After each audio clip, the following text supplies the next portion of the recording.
नम्रता, मेरी दवा लेके आओ, 10:30 बज गए हैं। आई माँ जी।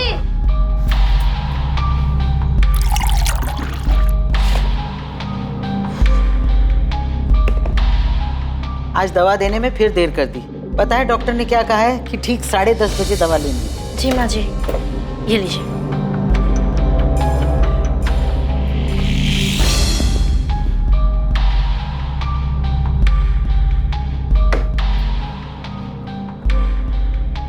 इतनी रात को कहाँ जा रही है रचना? घूमने जा रही हूँ माँ जी। बाय दीदी। समीर, समीर जल्दी चलो, देर हो रही है। समीर भैया, आप इतनी रात को कहाँ जा रहे हो घूमने? आप ही की बहन को सैर कराने ले जा रहा हूँ भाभी। हाँ हाँ ठीक है, और मैं फिर से बोल रही हूँ, समीर के सामने कुछ भी मत बोलना। हाँ, रखती हूँ। क्या बात है, बड़े खुश लग रहे हो? किससे बात कर रहे थे? अरे एक क्लाइंट से मीटिंग की बात चल रही थी काफी टाइम से, आखिरकार मान ही गया। क्या बात कर रहे हो, रचना मान गई? फिर से वही बात, तो मुझ पे शक क्यों करते हो कल्पना? तुम इतना झूठ क्यों बोलते कपिल? अच्छा तुमसे बातें नहीं करनी, बाहर में जा दूं। हाँ हाँ जाओ जाओ, रचना को इतना वेट करना ठीक नहीं है, जाओ। अब तुम ऐसे ही मेरी सारी बात मानते रहो, फिर देखना हम कहाँ से कहाँ पहुँच जाएंगे। तुमने घर पर किसी को बताया तो नहीं ना कि हम कहाँ जा रहे हैं? नहीं।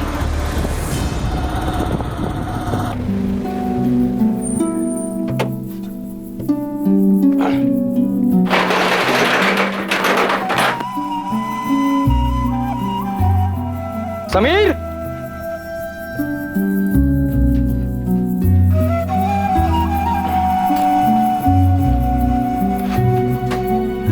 समीर नहीं है क्या? वो रचना को लेकर बाहर गया है। आज आपको काफी देर हो गई आने में। हाँ वो देर हो गई।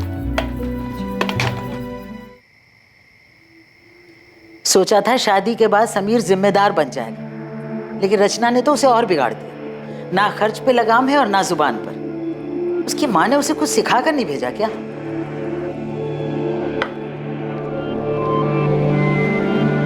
माँ बस भी करो।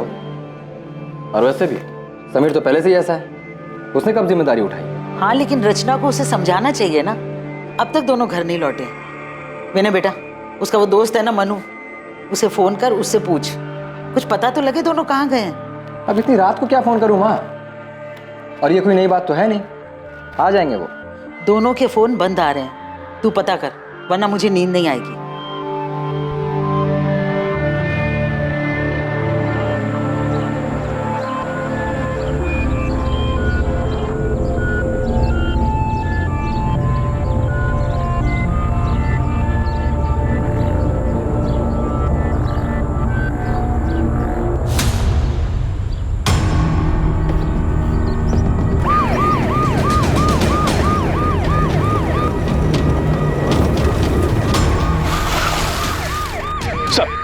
इधर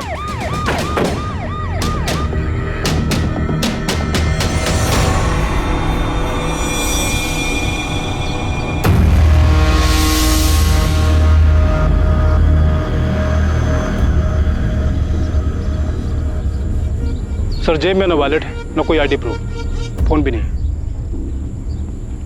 मारने वाला वॉलेट ले गया, लेकिन नोटों की गड्डी यहीं छोड़ दी। मर्डर पैसों के लिए नहीं हुआ।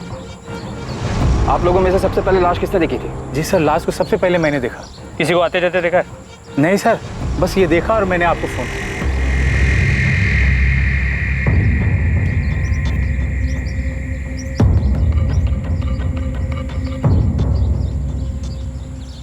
कपड़े फटे हुए, शायद रेप हुआ है। सर आसपास कोई मोबाइल या पर्स नहीं मिला। कपड़ों से अच्छे घर की लड़की लगती है, पर शादीशुदा है, गले में मंगलसूत्र है। एक शादीशुदा औरत अकेले यहाँ क्या कर रही थी? तो हो सकता है वो यहाँ किसी और के साथ आई हो और उसी ने इसे मारा हो।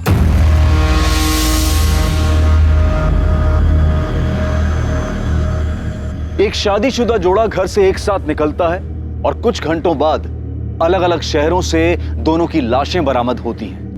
समीर की लाश उज्जैन पुलिस को मिलती है और रचना की लाश इंदौर पुलिस को। और दोनों जगहों की पुलिस को एक दूसरे के मर्डर केस के बारे में कोई खबर नहीं थी। इस जोड़े की हत्या के पीछे क्या मकसद था?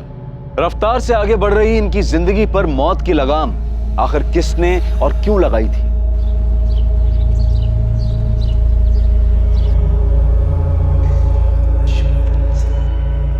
नम्रता दीदी, दीदी क्या हुआ, कहाँ खोई हुई हो? समीर और रचना कल रात से वापस नहीं आए। उन्हीं के बारे में सोच रही थी। तेरा भाई अभी तक घर नहीं लौटा है, रात से सुबह हो गई है। चिंता मत करो माँ, आ जाएंगे दोनों। मन्नू को भी बोल दिया मैंने पता करने को। सुनिए, मुझे भी उनकी फिक्र हो रही है। उसे इतनी देर तक बिना बताए। अरे यार, बेकार में ही घबरा रहे हो तुम दोनों। विनय, तो अभी के अभी पुलिस स्टेशन जाओ और रिपोर्ट लिखवा। पर मैं कह रहा हूँ, बेकार में चिंता कर रहे हो तुम दोनों। कुछ नहीं हुआ होगा समीर और रचना को। लड़की को गला दबाकर मारा गया है।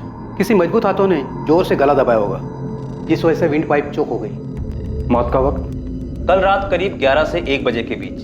पहले लड़की को बेहोश किया गया है, फिर गला दबाया गया है। पहले इसे बेहोश किया फिर मारा है? जी हाँ, लड़के के ब्लड में नशीली दवा के ट्रेसेस मिले। विक्टिम के कपड़े फटे हुए थे। रेप? उसके लिए मुझे डिटेल में पोस्टमार्टम करना होगा। लड़की के प्राइवेट पार्ट्स में इंजरीज हैं जो फोर्स सेक्स के कारण होती है। अभी दावे से कुछ नहीं बोल सकता। सर, लड़की की फोटो को आसपास के सभी थानों में भिजवाया है। अगर कहीं भी कोई मिसिंग कंप्लेंट होगी तो जल्दी पता चल जाएगा।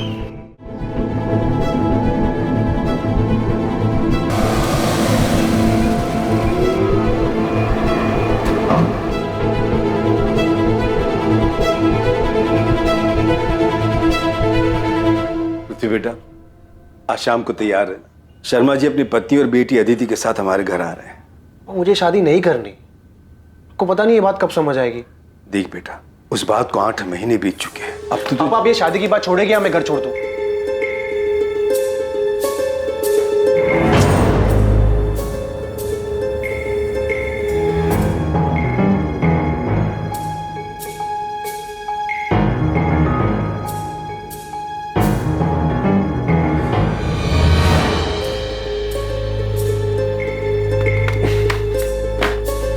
विनय भैया पुलिस स्टेशन गए हैं शिकायत लिखवाने।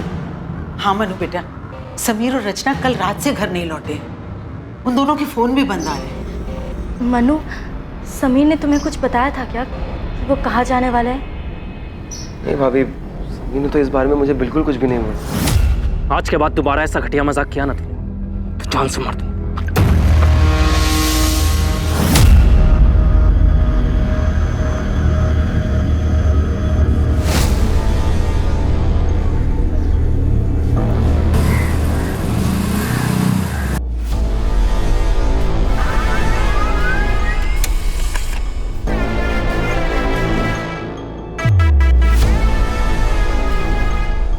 उज्जैन पुलिस को इसकी लाश भी 18 सितंबर को मिली।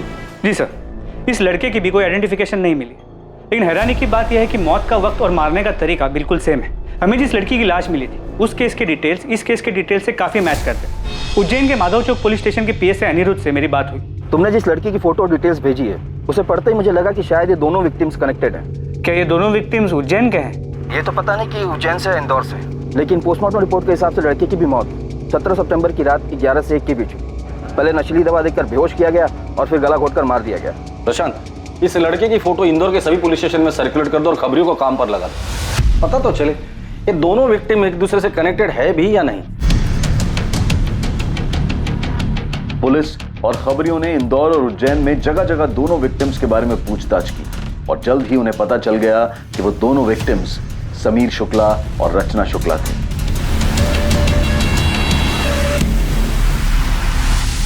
हाँ सर, समीर मेरा छोटा भाई और रचना उसकी पत्नी। सर, कुछ खबर मिली उनकी? वो लोग 2 दिन से घर नहीं आए। ढूंढेंगे कैसे? आप लोगों ने उनकी मिसिंग कंप्लेंट भी नहीं लिखवाई। ये क्या कह रहे हैं आप? विनय ने खुद जाकर थाने में रिपोर्ट लिखवाई थी। माँ, मुझे लगा कि थोड़ा रुक जाता हूँ, शायद वो दोनों अपने आप ही वापस आ जाएं। तो तूने मुझसे झूठ क्यों बोला? सर, समीर और रचना अब कहाँ हैं? हमें उन दोनों की डेड बॉडीज मिली। क्या? क्या? समीर, समीर,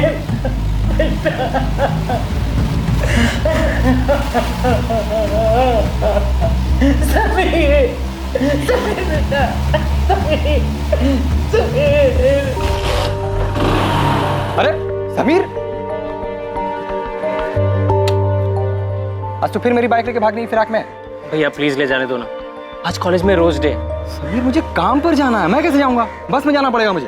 प्लीज भैया प्लीज, सिर्फ एक दिन के लिए, आज रोज डे है ना इसलिए। ठीक है, जा ले जा। Thank you so much. Vinay, कुछ पूछा है मैंने तुम्हें, सुन रहे हो तुम? सॉरी सर, आप कुछ कह रहे थे? हमारे भाई समीर की किसी के साथ दुश्मनी थी? नहीं। रचना का किसी के साथ झगड़ा हुआ था? क्योंकि मारने से पहले उसके साथ जबरदस्ती की गई, शायद रही। कुछ बता सकते हो कि ऐसा कौन कर सकता है? तुमने मिसिंग कंप्लेंट क्यों नहीं लिखवाई और अपनी बीवी और माँ को झूठ क्यों कहा कि लिखवाइए? सर मेरा भाई, मैं कुछ, सर इस वक्त मुझे कुछ समझ में नहीं आ रहा है। ठीक है, फिलहाल के लिए जा सकते।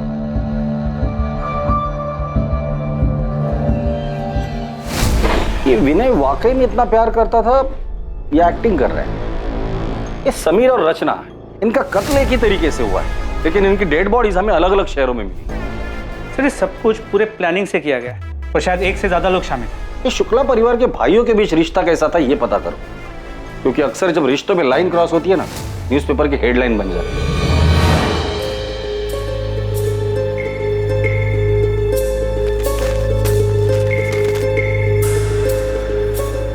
क्या हो पापा, ऐसे हड़बड़ा क्यों रहे हो?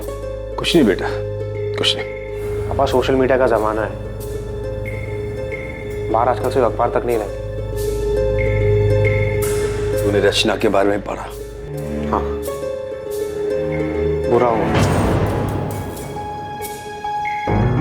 पृथ्वी बेटा, तू ठीक तो है? हाँ पापा, मैं ठीक हूँ। आप चाहते थे ना मैं अदिति से मिलूं, मैं तैयार हूँ। तुम्हें मेरी बात मान लेनी चाहिए थी रचना। ये सब नहीं होता। क्या हुआ?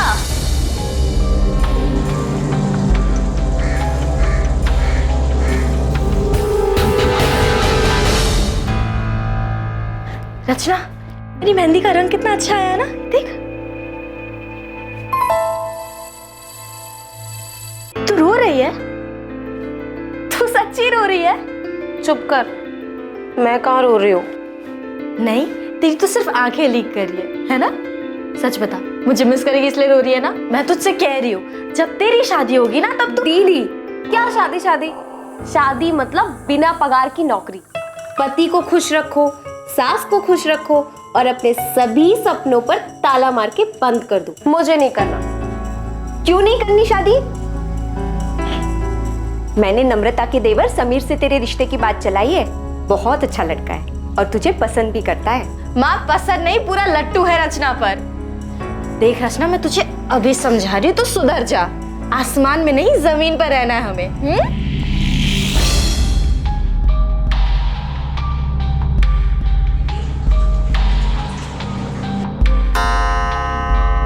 माँ जी, आपकी दवाई का वक्त हो गया।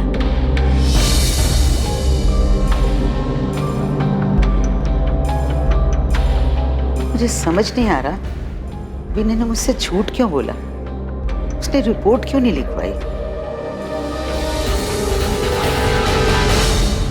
मोनू, तुम समीर के बचपन के दोस्त हो, उसे अच्छे से जानते हो। हाल फिलहाल में उसका किसी के साथ लड़ाई झगड़ा या कहासुनी हुई थी? आज के बाद दोबारा ऐसा घटिया मजाक किया ना तो जान से मार दूंगा। नहीं सर, इस बारे में तो मैं कुछ नहीं जानता, लेकिन आपको एक बात बताना चाहता हूँ, समीर और विनय भैया के रिश्ते के बारे में। साहब, विनय भैया और समीर के बीच में पहले तो सब कुछ ठीक था, लेकिन 8 महीने पहले जब से समीर और रचना की शादी हुई तब से सब कुछ बदल गया। लेकिन रचना तो विनय की बीवी नम्रता की सगी बहन थी ना? जी सर, लेकिन नम्रता भाभी और रचना में बहुत फर्क था। जहाँ भाभी ने आज तक पूरे परिवार को संभाल के रखा, वहीं रचना ने उन्हें आते ही अलग कर दिया। माँ, मुझे समझ नहीं आ रहा है कि आज इतने सालों बाद अचानक मेरी दुकान और आपका टिफिन बिजनेस वाली बात क्यों उठ रही है? क्योंकि समीर को अपने हक का एहसास हो गया है जीजा जी। हक का एहसास तो तुमने करवा दिया रचना, तो अब लगे हाथ इसे जिम्मेदारी का एहसास भी करा दो। एहसास तो आपको होना चाहिए ना जीजा जी। समीर कोई छोटा बच्चा नहीं है जो आप उस पर अपना हुक्म चलाते रहे और वो चुपचाप सुनता रहे। रचना, ये कोई तरीका है अपने जीजा जी से बात करने का?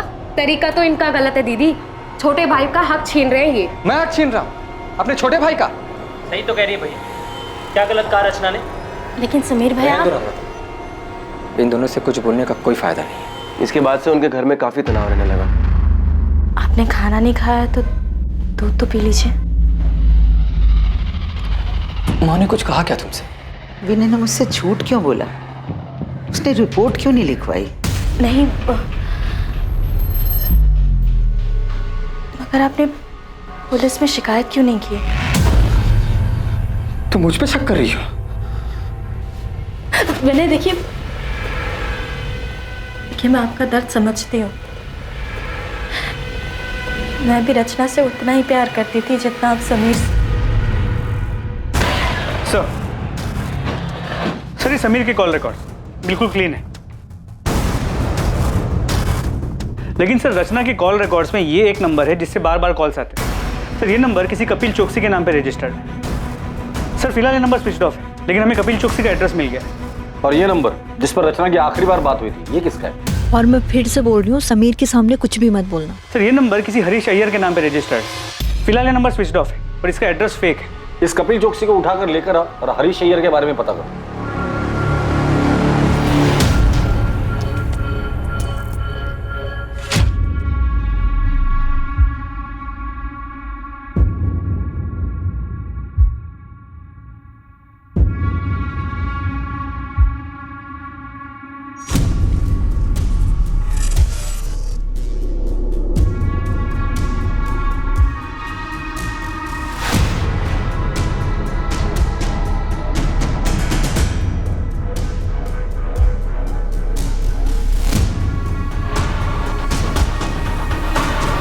कल्पना, अच्छा यही होगा कि आप हमें सच सच बता दें कि आपके पति कपिल इस वक्त कहाँ है? सर मेरा उस आदमी के साथ कोई वास्ता नहीं है। कपिल क्या हुआ? इतना डरे हुए क्यों हो? हाँ, क्या किया तुमने? मैंने कुछ नहीं किया है। मैं भी तुम्हें कुछ नहीं बता सकता। अगर पुलिस रचना के बारे में पूछे तो पुलिस को बता देना कि मैं रचना के बारे में कुछ नहीं जानता। अब मुझे जाना होगा। कपिल! आपके पति कपिल का रचना के साथ अफेयर था, ये बात आपको पता भी थी, और फिर भी आपने कुछ नहीं किया। घर वालों से बगावत करके मैंने कपिल से शादी की थी। उनके पास वापस कैसे जाती? रचना की वजह से मेरी बसी बसाई जिंदगी बिखर गई। तो रचना की मौत की खबर सुनकर आपको तो खुशी हुई होगी? सुनकर तो ऐसे लगा था कि भगवान ने मेरी सुन ली।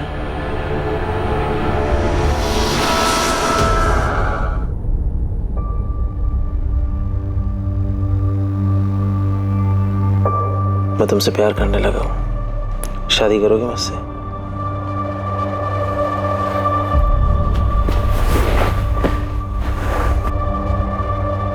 मुझे पता है तुम भी मुझसे। कि क्या? कि मैं तुमसे प्यार करती हूँ? नहीं कपिल, मैंने तुम्हें पहले ही कहा था, ऑनलाइन चैटिंग के वक्त बिल्कुल साफ क्लियर किया था कि मुझे ये शादी, प्यार, इन सब में कोई इंटरेस्ट नहीं है। तो फिर तुम ये बकवास क्यों कर रहे हो? तुम्हें मेरी फीलिंग बकवास लग रही है? कपिल मेरा हाथ छोड़ो, मुझे लग रही है। मैं तुम्हारे साथ प्यार के लिए था, मजे के लिए नहीं। पर इस बात से तुम्हें कोई फर्क नहीं पड़ता ना? हाँ नहीं पड़ता। मैं यहाँ पर अच्छा टाइम बिताने आती हूँ, जो कि तुमने पूरा खराब कर दिया है। कपिल चौकसी अफेयर? आप ये क्या कह रहे हैं? आप किसी हरीश अय्यर को जानती हैं? रचना के मर्डर से पहले आखिरी बार उसने इसी से बात की। मैं किसी हरीश अय्यर को नहीं जानती। कौन है ये? क्या इसका भी रचना के साथ अफेयर? आपके पति विनय कहाँ है? आपको जो कुछ पूछना आप पूछ सकते हैं सर।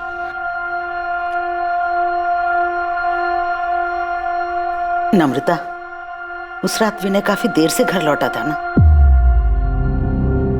17 सितंबर की रात को मेरा टेम्पो बिगड़ गया था सर। गैराज का रसीद है मेरे पास, जहां से मैंने टेम्पो ठीक करवाया था।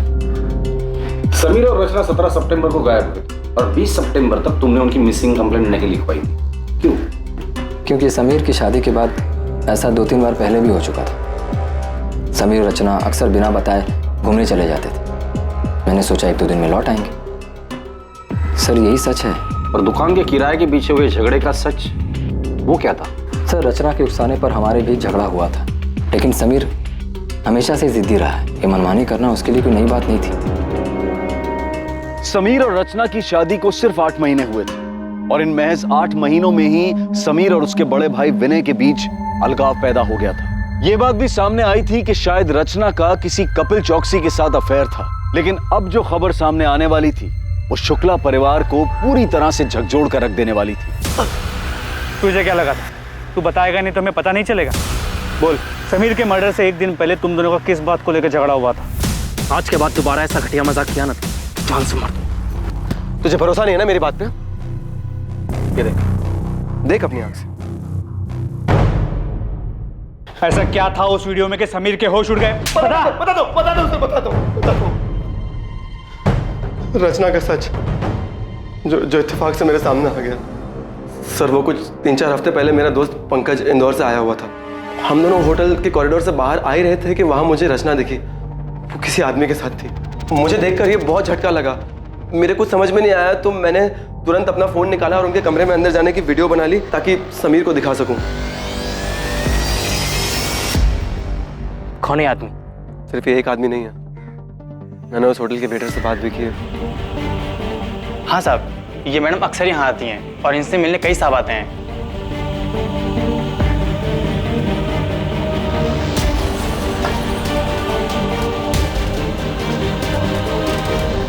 मुझे काफ़ी दिन तक समीर को सच बताने की हिम्मत ही नहीं हुई, लेकिन फिर मैंने सोचा कि उसे सच बताना भी ज़रूरी है, तो मैंने उसे 16 सितंबर को सब सच बता दिया। अगले दिन पता चला कि रचना और समीर दोनों गायब हैं और फिर उनकी लाश मिली। ये आदमी कौन है? मैं नहीं जानता, लेकिन उस दिन अंतिम संस्कार वाले दिन ये घर पे आया हुआ था। मैं नहीं जानता ये कौन है। अंतिम विधि में ये आदमी आपके घर आया था? आया होगा, मुझे नहीं मालूम। तुम्हारी बीवी नम्रता इस सब के बारे में जानती है? नम्रता, रचना ने जो किया उसमें तुम्हारा कोई दोष नहीं है। विनय, आप पुलिस की बात मत सुनो, वो लोग झूठ बोल रहे हैं। रचना ऐसी नहीं थी। पुलिस ने खुद उस होटल में जा करके पता लगाया था जहां रचना। ये रचना भी ना जाते जाते हम सबका मुंह काला कर गई। तेरी माँ ने यही सिखाया था क्या उसे? नम्रता, माँ, तो कुछ भी बोले जा रही हो तुम। सर, पूरे परिवार में इस आदमी को कोई नहीं जानता। ये आदमी अंतिम संस्कार के लिए आया था और इसे कोई नहीं जानता। अजीब बात है। रचना के कॉल रिकॉर्ड्स में कपिल चौकसी और हरीश अय्यर के अलावा और कोई सस्पिशियस नंबर नहीं मिला है, लेकिन रचना से मिलने उस होटल में कई लोग आते थे, तो हो सकता है कि उसके पास कोई दूसरा नंबर हो। रचना के इस दूसरे रूप के बारे में सच में कोई नहीं जानता। ऐसे कैसे?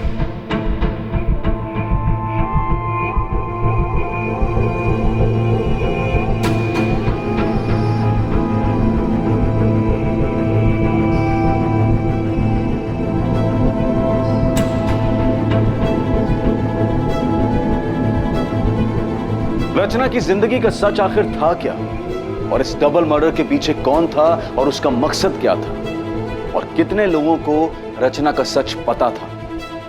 मंगल, हरीश, विनय, कपिल, क्या इतने ही लोग थे जिन्हें रचना ने चोट पहुंचाई थी, या फिर इस लिस्ट में और भी नाम शामिल होने वाले थे? वैसे मुझे पता नहीं था कि तुम हंसते भी हो। मतलब जब पहले मिले थे तो तुम हमेशा देवदास बने फिरते थे। वो एक दौर था जो बीत चुका है। किसी से सच्चा वाला प्यार हो गया था क्या? एक लड़की थी जिससे मैं बहुत प्यार करता था। आई एम सॉरी अगर तुम्हें बुरा लगा तो। अरे नहीं, मैं अब ठीक हूँ। वैसे तुम जिस लड़की की बात कर रही हो वो मेरे लिए 8 महीने पहले ही मर चुकी। जी सर, मैं उसी के घर जा रहा हूँ, पहुँच के अपडेट करता हूँ।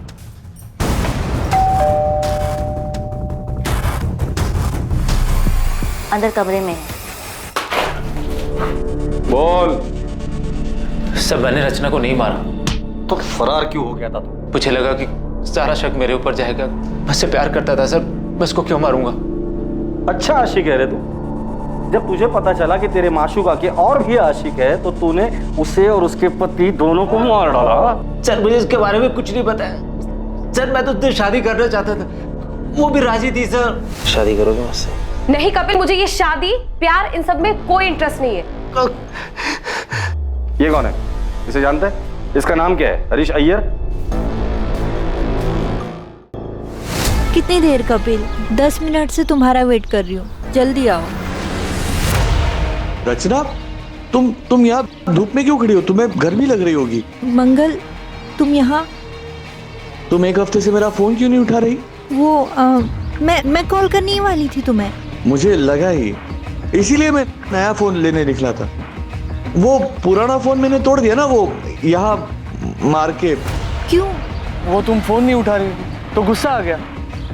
गुस्से में मैंने यहाँ मार मार के तोड़ दिया फोन। बस 2 मिनट रुक जाओ प्लीज। हाँ रचना, रचना बाहर निकलो। जल्दी भागो यहाँ से कपिल, इसका दिमाग खराब है। रचना बाहर निकलो। सर फिर आया ये, प्लीज यहाँ से चलो। रचना, रचना। कौन था ये? अरे मंगल वर्मा नाम है इसका। एक बार इसने मुझे किसी शादी में देख लिया था, मैंने बस इस पे थोड़ी सी तरस खा के बात क्या कर ली, ये तो पीछे ही पड़ गया। कहता है इसे मुझ में अपनी मरी हुई पत्नी नजर आती है। सर उस दिन रचना काफी घबराई हुई थी, मंगल को देख के उसके पसीने छूट रहे थे। सर इससे ज्यादा मैं मंगल के बारे में कुछ नहीं जानता। सर खबरी जाकिर मंगल वर्मा की खोज पे लग गया है, जल्दी कुछ पता चल जाएगा।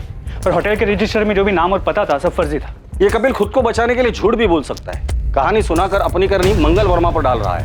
पृथ्वी, पृथ्वी बेट,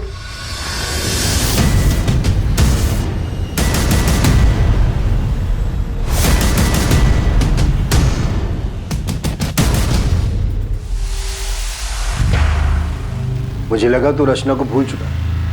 भूल चुका हूं मैं पापा, शायद वो ऐसे ही खुल गया होगा। कुछ काम था आपको? मैं तो यहाँ अदिति के साथ तेरी शादी की बात करने आया था। और तू? वो मुझे अदिति पसंद नहीं आई, मैं शादी नहीं कर सकता उसके साथ। साहब ये मंगल वर्मा है ना साहब, ये बलबीर नगर में रहता है। नियति अपार्टमेंट्स करके बिल्डिंग है, वहीं रहता है।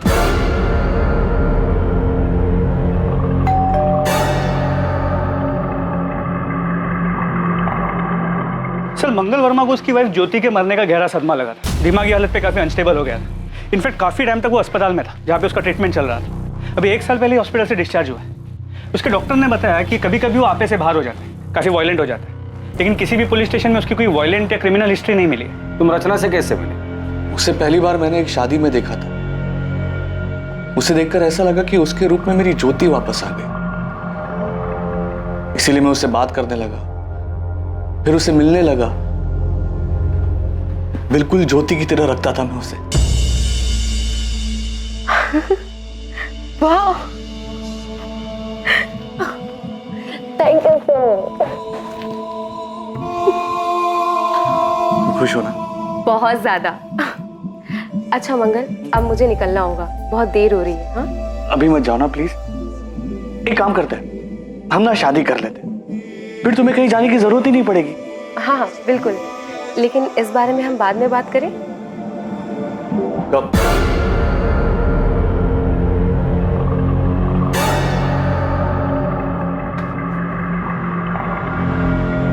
पिछले 1 महीने से तुम यही बात की। क्या क्या प्रॉब्लम क्या? तुम्हारी जिंदगी में कोई और है?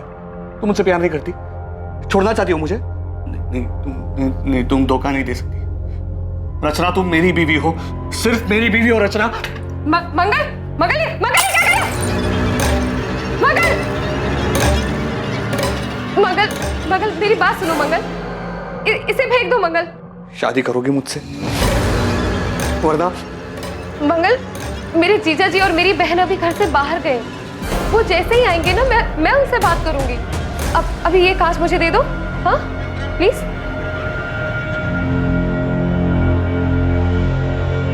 उस दिन के बाद मेरी रचना से कोई बात ही नहीं हुई। बहुत फोन किए मैंने उसे, लेकिन इसने उठाया ही नहीं। रचना के साथ कौन से नंबर पर बात होती थी तुम्हारी? 4441121। रचना ने बेवकूफ बनाया तुम्हें। तुम यहाँ उसे महंगे महंगे तोहफे देते रहे और वो वहां तुम्हारे साथ साथ 4 और लोगों को भी घुमा रही थी। रचना के बारे में ऐसे बात मत करो प्लीज। ये हम नहीं, पूरा इंदौर बोल रहा। तुम नहीं जानते? अरे तुम्हारे जैसे कई आशिक है उसके, उनमें से एक यहाँ जेल में भी है। कहता है कि वो रचना से प्यार करता था और रचना भी उससे प्यार करती। तुम जिस होटल में रचना के साथ जाते थे, रचना वहाँ और लोगों के साथ भी जाती थी। रचना सिर्फ मेरी थी, उसके बारे में बकवास नहीं समझे? उसके बारे में बकवास मत करना। रचना सिर्फ मेरी थी, बकवास बात मत करो। सर सिर्फ रचना के एक चक्कर के बारे में सुन के इतना वायलेंट हो सकता है रचना के प्रोस्टिट्यूशन के बारे में पता चल गया और इसी ने उसे मारा हो। तुम सही कह रहे हो।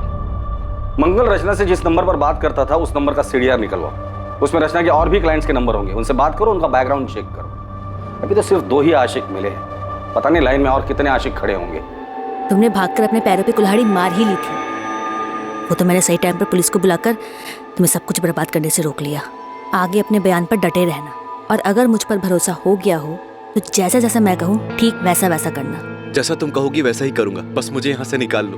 मैं तुमसे वादा करता हूँ दुनिया का सबसे अच्छा पति बन के दिखाऊंगा।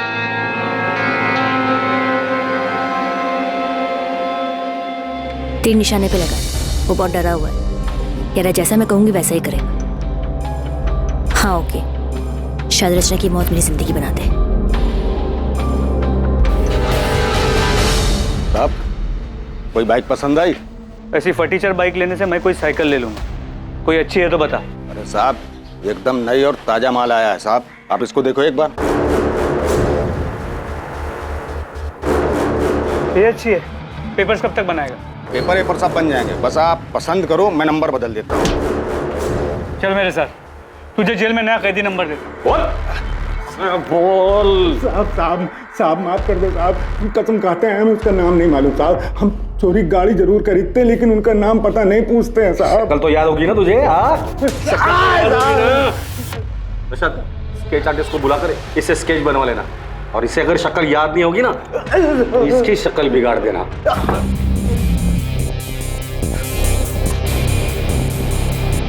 संदिग्ध कई थे, किसी का नाता समीर से था तो किसी का रिश्ता रचना से। असली मुजरिम जो भी था वो दोनों से जुड़ा हुआ और शायद दोनों से ही चोट खाया हुआ था।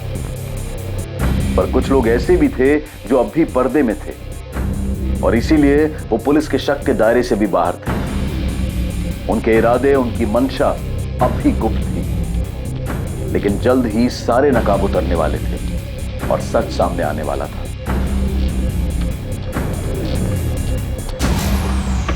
माँ, कहाँ जा रही हो? पुलिस स्टेशन, समीर के कातिल के बारे में पता कर। अरुणा जी, समीर और रचना के कातिल को हम ढूंढने की पूरी कोशिश कर रहे हैं। क्या आपको किसी पर शक है? नहीं, लेकिन जिसने भी ये किया है उसे कड़ी से कड़ी सजा मिलनी चाहिए। सर, मुश्ताक ने स्केच बनवाया। क्या आप इसे जानते हैं? इसने समीर की बाइक बेची। सर, इसे तो मैंने समीर भैया के साथ देखा था। संध्या। जी भैया। हम लोग आगे ही जा रहे हैं तेरे घर की तरफ से, तुझे छोड़ देंगे। जी। ये पृथ्वी भैया उज्जैन से। नमस्ते। पृथ्वी उज्जैन से? नम्रता और रचना भी उज्जैन से ही हैं। और कुछ याद है इस आदमी के बारे में? थैंक यू भैया। हाँ सर, कार का नंबर नोट कर लीजिए, MPXY0001।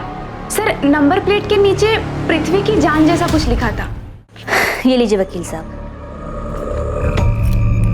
मैंने आपसे कहा था ना कि जो मैं चाहती हूँ वो मैं कपिल से साइन करवा लूंगी।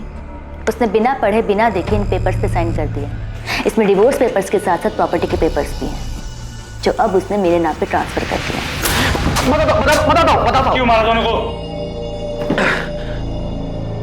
बोल। रचना और मैं एक दूसरे से प्यार करते थे। हम 2 साल से एक साथ थे। फिर से लेट हो गए। फिल्म की शुरुआत मिस हो जाएगी यार। अरे वैसे भी मैं कौन सा फिल्म की स्टोरी में इंटरेस्टेड हूँ।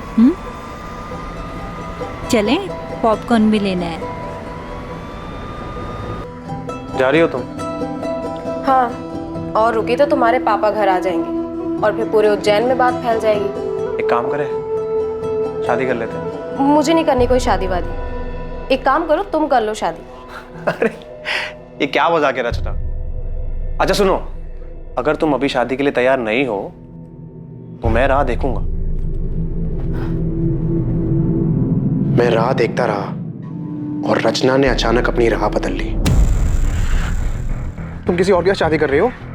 हाँ, मैं तुम्हारे लिए इतने सालों से इंतजार कर रहा हूँ और तुम अपनी ही बहन के देवर के साथ शादी कर रही हो। तो तुम्हें इनविटेशन नहीं दिया इसलिए तुम गुस्सा हो? तुम्हारे लिए शादी वगैरह सब मजाक है ना? तो और क्या है, जन्मों जन्म का बंधन। रचना की शादी हो गई, वो जिंदगी में आगे बढ़ गई, लेकिन मैं उसके दिए हुए धोखे में उलझा रहा सर। और इसलिए रचना से बदला लेने के लिए तुम इंदौर आ गए और हरीश अय्यर के फेक आईडी पर एक नया सिम कार्ड खरीद लिया। हाँ सर, मैं उसके बर्बादी की पूरी तैयारी करके आया था।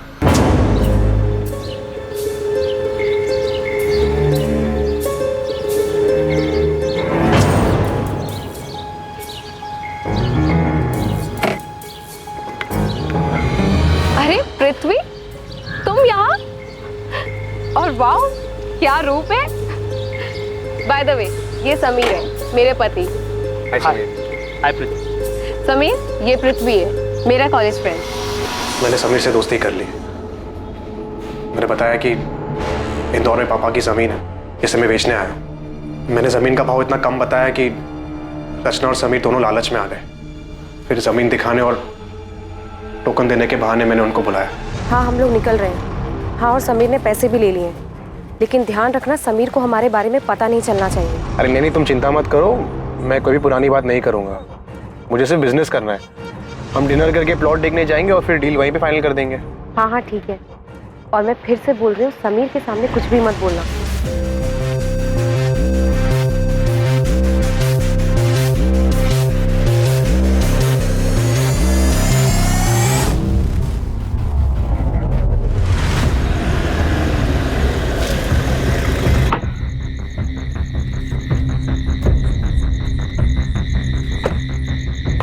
समीर, समीर चल। ये कहाँ है? संभाल के, थोड़ा ही आ गया है प्लॉट। रचना? हाँ, रचना आएगी पीछे से, आजा।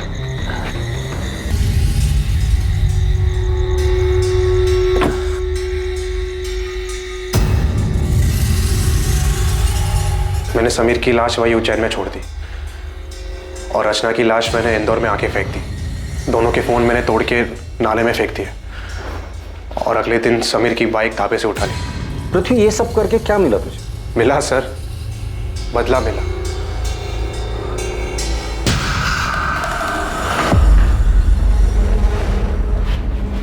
एक मिनट, तुम्हें कैसे पता चला कि समीर और रचना के पास इतना सारा पैसा है कि वो तुम्हारी जमीन खरीद सकते हैं? सच सच बता, ये सारी प्लानिंग तूने अकेले नहीं की थी?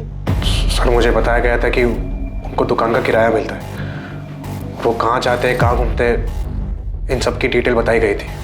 सच सच बता दे, कौन है इस केस का मास्टरमाइंड?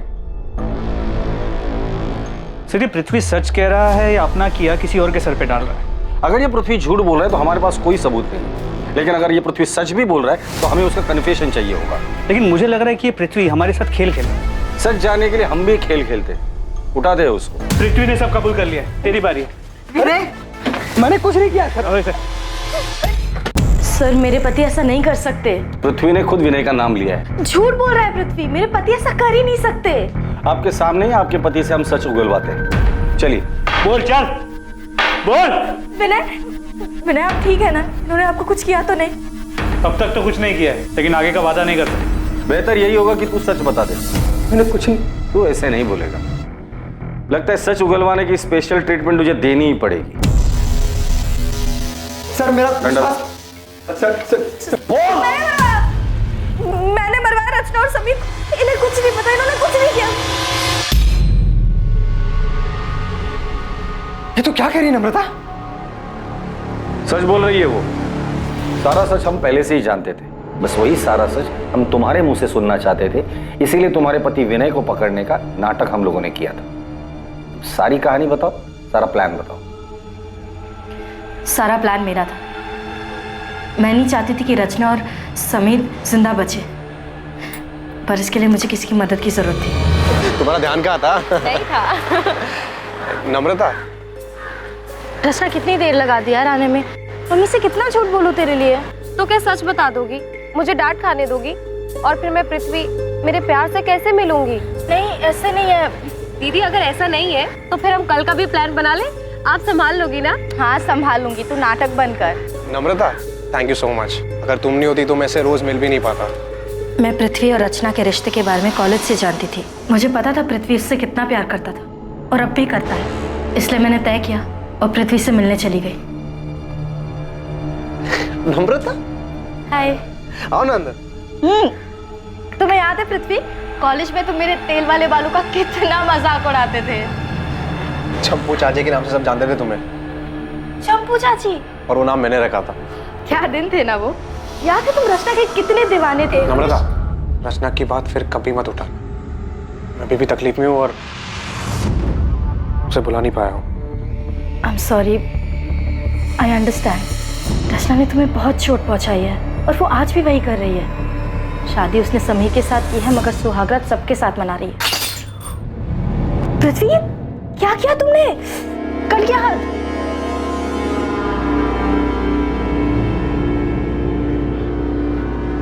रचना का नाम मेरे सामने कभी मत लेना। बहुत मुश्किल से उसे भूलने की कोशिश कर रहा हूँ। पापा भी चाहते हैं कि मेरी शादी अदिति से हो जाए, और वो लड़की भी अच्छी है, बस मेरा मन नहीं कर रहा। मैं जानती हूँ कि रचना ने तुम्हें बहुत दुख दिया है, मगर सच कहूँ तो रचना पहले से ही बहुत सेल्फिश थी। उसने कभी किसी के बारे में नहीं सोचा, और उसने तुम्हारे साथ जो किया है उसके बाद तो शायद तुम हमेशा तकलीफ में रहोगे, कभी मूव ऑन नहीं कर पाओगे। लेकिन तुम ये सब मुझे क्यों कह रही हो? क्योंकि मैं खुद तकलीफ में हूँ। मैं बस चाहती हूँ कि रचना समझे कि वो इस तरह लोगों के साथ खिलवाड़ नहीं कर सकती। पृथ्वी, तुम रचना को मार डालो। क्या?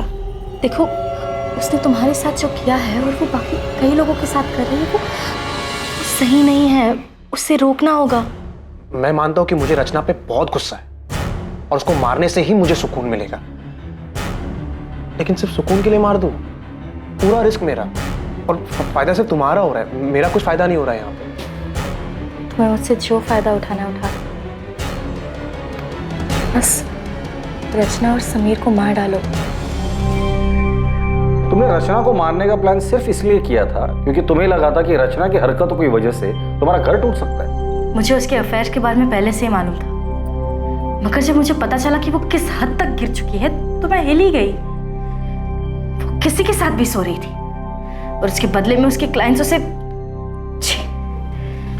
रचना प्रोस्टिट्यूशन में है, ये बात तुम्हें पहले से ही पता थी? मेरी टिफिन सर्विस की हेल्पर संध्या, उसका पति उसी होटल में काम करता था जहाँ रचना जाके। मैंने रचना को कई बार समझाने की कोशिश की। हाँ, धंधा करती हूँ। धंधा तो सभी करते हैं ना दीदी, आप भी तो टिफिन का धंधा करती हैं। पेट की भूख मिटाती हैं, और मैं शरीर की, और इसमें साथ साथ कमाई होती है दीदी, वो अलग। हे भगवान, रचना तो कितनी बेशर्म हो गई है। अगर समीर को पता चला तो, बाकी घर वालों को पता चला तो क्या दीदी, तब की तब देख लेंगे ना, और वैसे भी समीर से कहीं बेहतर मिल जाएंगे मुझे। रचना, तेरे साथ साथ मेरा भी नाम जुड़ा हुआ है। तेरी हरकतों की वजह से मेरा घर टूट जाएगा। अरे हमारे परिवार की बदनामी होगी सो अलग। रचना, माँ को मरे 1 साल भी नहीं हुआ है, सोचो कि आत्मा को कितनी ठेस पहुंचेगी। अरे दीदी, आप किन बातों को लेकर बैठ गई हो? ये समाज वमाज कुछ नहीं होता है। लोग सिर्फ 4 दिन बातें करेंगे, उसके बाद आगे बढ़ जाएंगे, लेकिन जिंदगी दीदी एक ही है, और मैं अपनी जिंदगी अपने मन मुताबिक जीना चाहती हूँ, अपनी मर्जी से। रचना समझ ही नहीं रही थी। वो घर, परिवार, समाज किसी के बारे में नहीं सोचना चाहती थी, बस अपने मन की करना चाहती थी, जैसे वो बचपन से करती आ रही थी। मगर अब बस बहुत हो चुका था। मैं उसे अपना घर उजाड़ने नहीं दे सकती थी। लेकिन समीर को क्यों मरवाया? पूरा किराया देकर आपने कोई एहसान नहीं किया मुझे। वैसे भी वो मेरा हक है जो पिछले कई सालों से आप मुझसे छीनते आ रहे हैं। मैं छीनते आ रहा हूँ? मैं छीनते आ रहा हूँ? हाँ, तुम।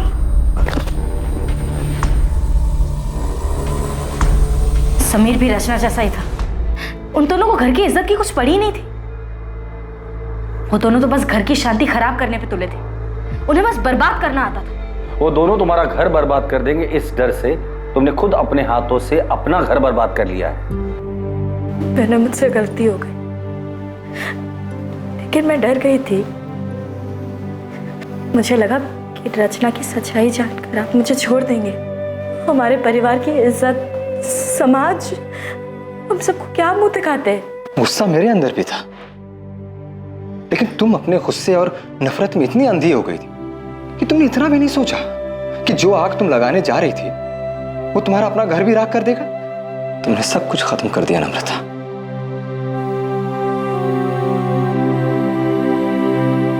नम्रता शुक्ला और पृथ्वी त्यागी पर आईपीसी की धारा 302 के तहत हत्या के लिए और धारा 120 के तहत साजिश के चार्जेस लगाए गए। पृथ्वी पर बलात्कार के लिए धारा 376 भी लगाई गई है, और दोनों इस वक्त न्यायिक हिरासत में हैं।